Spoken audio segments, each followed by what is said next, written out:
मंदिर है भोलेनाथ का, सुंदर और भव्य मंदिर। इस मंदिर में भोलेनाथ विराजमान है।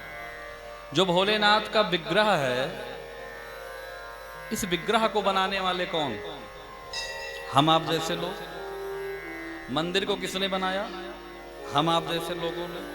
किसने बनवाया? हम आप जैसे लोगों ने। और इस मंदिर में भगवान को कौन देखता है? हम ही आप देखते हैं ना, भगवान तो आते नहीं देखने। तो अपनी बनाई हुई मूर्ति पर, अपने बनाए हुए मूर्ति में हम भगवान देखते हैं। और जो भगवान ने हम आप जैसी मूर्तियां बना दी, उनसे ईर्ष्या करें, जलन करें, उनसे दूरी बना करके रखें, तो क्या भोलेनाथ प्रसन्न होंगे? कभी प्रसन्न होंगे? कभी नहीं होंगे। सबसे बड़ा धर्म है, सबसे बड़ा मंदिर की व्यवस्था क्यों बनाई गई? क्योंकि जब मंदिर देवालय में आप जाते हैं तो वहां जाने पे आपको पौष्टिक ऊर्जा का संचार होता है। और ऐसे मंदिर में नहीं, ऐसे मंदिर में जहां जाएंगे जहां पूजन होता है।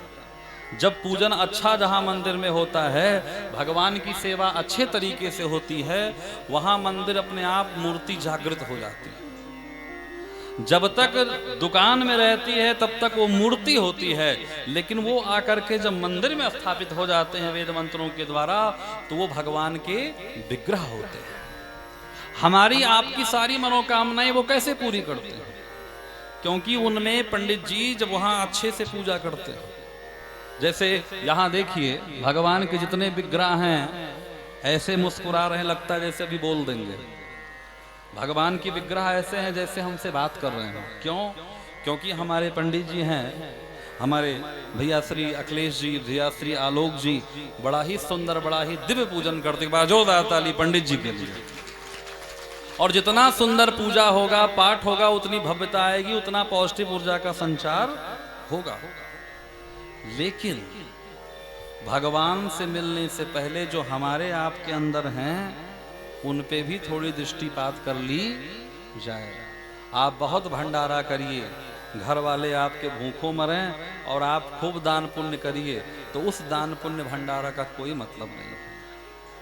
स्त्री का धर्म बताया गया कि स्त्री का धर्म है कि जो अपने पति की, अपने परिवार की सेवा करे। अपने पति के सो जाने के बाद सोए। ऐसा नहीं कि पहले अपना सो जाए, खर्राटा बजाने लगे, पति अपना बिस्तर लेके भाग के दूसरे कमरे में जाए। पति के सोने के बाद सोए, उनके भोजन कर लेने के बाद भोजन करें। पहले का समय आप देखो, घड़ी नहीं होती, लेकिन जो बूढ़ी बूढ़ी माताएं होती थीं, वो अंदाज लगा लेती थी कि अब हमारे पति ने भोजन कर लिया होगा, अब हमें करना चाहिए। अगर वो कहीं बाहर गए हो तो, है ना, अब करना चाहिए। घर में सदैव अपने परिवार के नजदीक रहना चाहिए। और जरूरी बात, पातिव्रता नारी को सौभाग्य के चिन्हों को धारण करना चाहिए।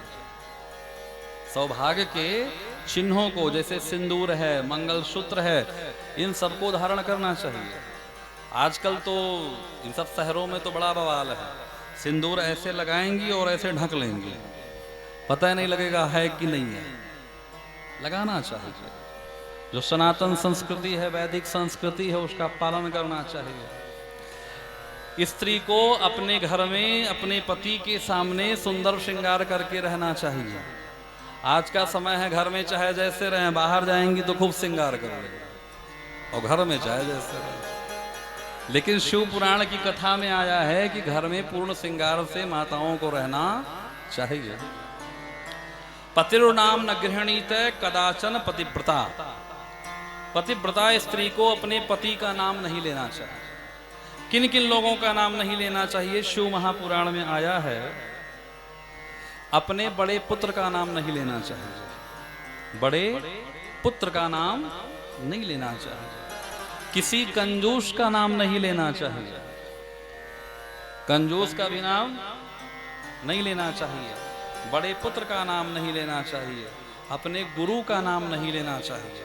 और अपने पति का नाम, और पति को भी पत्नी का नाम नहीं लेना चाहिए।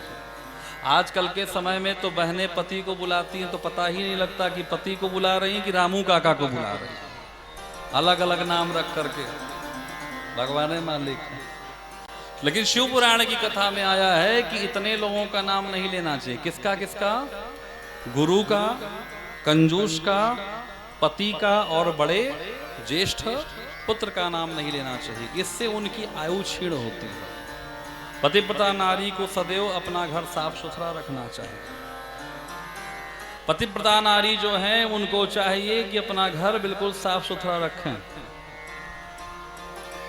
जो आपकी रसोई है, किचन नहीं, रसोई, कोशिश करिए कि रसोई ही कहिए, क्योंकि रसोई रस से भरी होती थी और किचन में जब से किचन आया तब से किचकिच शुरू हो गया। किच किच किच किच किच किच होता है। रसोई में जब भी जाइए तो स्नान करके ही भोजन बनाना चाहिए।